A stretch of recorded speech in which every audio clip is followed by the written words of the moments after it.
BRK channel ప్రేక్షకులకి నమస్కారం అండి. నా పేరు అవ్వారు వెంకట సుబ్బారావు. నాది బాలాజీ నగర్ అండి. సికింద్రాబాద్ దగ్గర యాప్రాల్ దగ్గర బాలాజీ నగర్‌లో గత 20 సంవత్సరాల నుంచి ఆయుర్వేద వైద్యం చేస్తున్నానండి.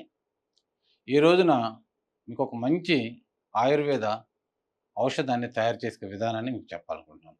ఈ రోజున దైనందిన జీవితం యంత్రంగా మారిపోయారు. పొద్దున్నే లెగిస్తే సాయంత్రం దాకా ఒకటే పరుగు.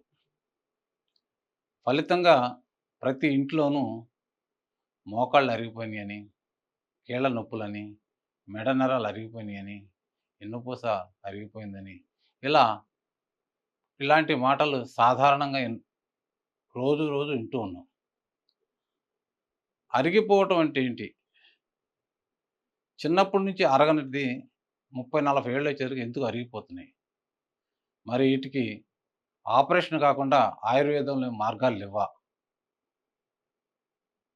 లేక ప్రతిసారి ఈ అరిగినటువంటి కాళ్ళతోనూ, అరిగిన మోకాళ్ళతోనూ, అరిగిన ఎన్నుపూసలతోనూ, అరిగినటువంటి నడుంతోనూ చచ్చేంత వరకు మనం బతకాలా? అనంటే ఆయుర్వేదంలో అద్భుతమైనటువంటి యోగాలు చాలా ఉన్నాయండి. అసల ఎన్నుపూసలలో ఏం జరుగుతుంది? అంటే ఒక ఎముకకి, ఇంకొక ఎముకకి మధ్య ఒక మృదులాస్థి అనేటువంటి ఒక మెత్తటి పదార్థం ఉంటుంది. ఆ మెత్తటి పదార్థానికి ప్రతిసారి సైనోయిల్ ఫ్లూయిడ్ అనేటువంటి ఒక ద్రవం వచ్చి వస్తా ఉంటదనమాట అది. అది రావటం వలన ఈ మృదులాస్థి అనేటువంటి కార్టిలేజ్ అనేటువంటి ఈ మృదులాస్థి మెత్తగా ఉండి, మన కాళ్ళు లేదా మన చేతులు లేదా మన మెడ వంగటానికి సహకరిస్తుంది. ఎప్పుడైతే శరీరంలో వేడి ఎక్కువైపోయి, ఆహారంలో మార్పుల వల్ల, విటమిన్స్, మినరల్స్ లోపాల వల్ల, మనం తీసుకున్నటువంటి దైనందిన జీవితంలో మార్పుల వల్ల ఆ సైనోయిల్ ఫ్లూయిడ్ అనేది మెల్లమెల్లగా తగ్గిపోతుంది. ఎప్పుడైతే సైనోయిల్ ఫ్లూయిడ్ తగ్గిపోయిందో, ఎముకల మధ్య ఉన్నటువంటి మృదులాస్థి కార్టిలేజ్ అనేటువంటి పదార్థం గట్టిపడిపోతుంది. దాని యొక్క రాపిడి వల్ల ఎముకలు దెబ్బతిని వాటి యొక్క మధ్యలో ఉన్నటువంటి గ్యాప్ అనేది తగ్గిపోతుంది. మరియు ఆడ మధ్యలో ఉన్నటువంటి గ్యాప్ తగ్గిపోతే ఒక కాలుకి, ఒక కాలుకి మధ్య వ్యత్యాసం అనేది పెరుగుతుంది. అలా ఉండకూడదని మన శరీరం ఏం చేస్తుందంటే, ఆ వ్యత్యాసం ఉన్నటువంటి ప్రాంతంలోకి నీటిని పంపించి అక్కడ ఒక గడ్డలాగా తయారు చేస్తుంది.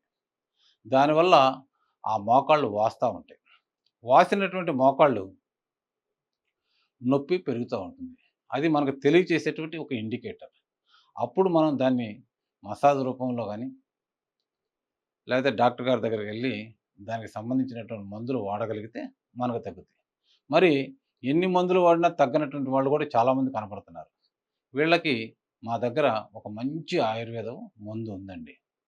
ఈ ఆయుర్వేద మందు నిమిషాల్లోనే జిగురుని తయారు చేస్తుంది. దీని పేరు జిగురు మందు. ఈ జిగురు మందుని మనం రోజు తీసుకోగలిగితే పాలల్లో ఆ సైనోయిడ్ ఫ్లూయిడ్ పెంచి జిగురుని మళ్ళా మెత్తబడి చేసి మన యొక్క నొప్పిని తగ్గిస్తూ ఉంటుంది. ఈ సైనోయిడ్ ఫ్లూయిడ్‌ని పెంచి జిగురుని పెంచేటువంటి ఈ మందు మనం తయారు చేసుకోవడానికి ఒక 9 రకాలైనటువంటి పదార్థాలు కావాలి. అయితే ఎప్పుడైతే మన ఈ పదార్థాలన్నీ కలిపి మనం తయారు చేసేటప్పుడు కూడా మనం చేయాల్సిందేంటంటే వాపు ఉంటే ముందుగా మసాజ్ చేసి ఆ వాపును తగ్గిస్తూ ఈ మందు వాడాల్సినటువంటి అవసరం ఉంటుంది. ఈ మందులో మనం అశ్వగంధ లాంటి బలమైనటువంటి వస్తువులు, రజిత భస్మం లాంటి వెండి భస్మం లాంటి పదార్థాలు, అలాగే నీరుగొబ్బి లాంటి, తుమ్మబంక లాంటి పదార్థాలు దగ్గర దగ్గరగా 9 కలుస్తాయండి.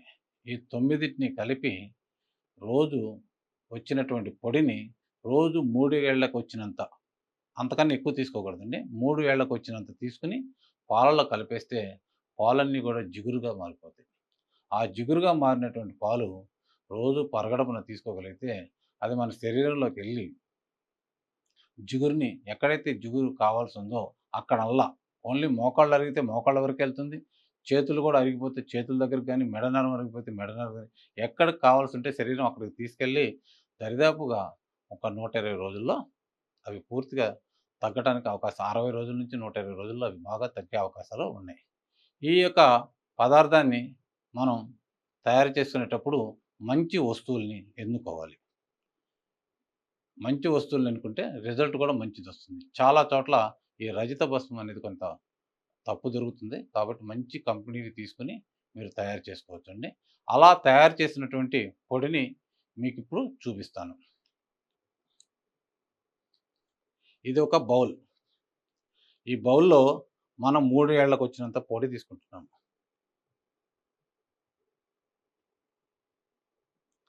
3 ఏళ్లకొచ్చినంత పొడి తీసుకున్నాను. ఈ ఈ 3 ఏళ్లకొచ్చినంత పొడిలో మనం ఇప్పుడు పాలు పోయాలి. ఇక్కడ పాలు లేవు కాబట్టి నీళ్లు తీస్తున్నాను.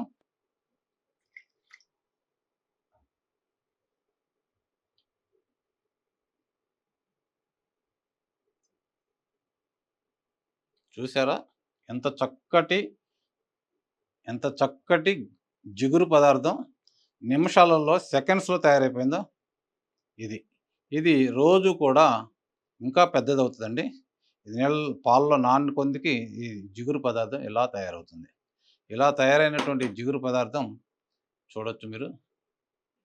ఇది నిమిషాల్లో, సెకండ్స్‌లోనే తయారైపోయేటట్టు ఈ జిగురు పదార్థాన్ని మీరు గాని కరెక్ట్‌గా తీసుకోగలిగితే, మీకు ఎక్కడైతే కార్డ్‌లేజ్ తగ్గిపోయిందో, అక్కడ ఈ కార్డ్‌లేజ్ మళ్ళా వెళ్తుంది. వెళ్ళినటువంటి కార్డ్‌లేజ్ మీకు ఉపయోగపడి, మీకు ఆ నొప్పులనేవి పూర్తిగా తగ్గేటువంటి అవకాశాలు చాలా ఎక్కువగా ఉన్నాయి.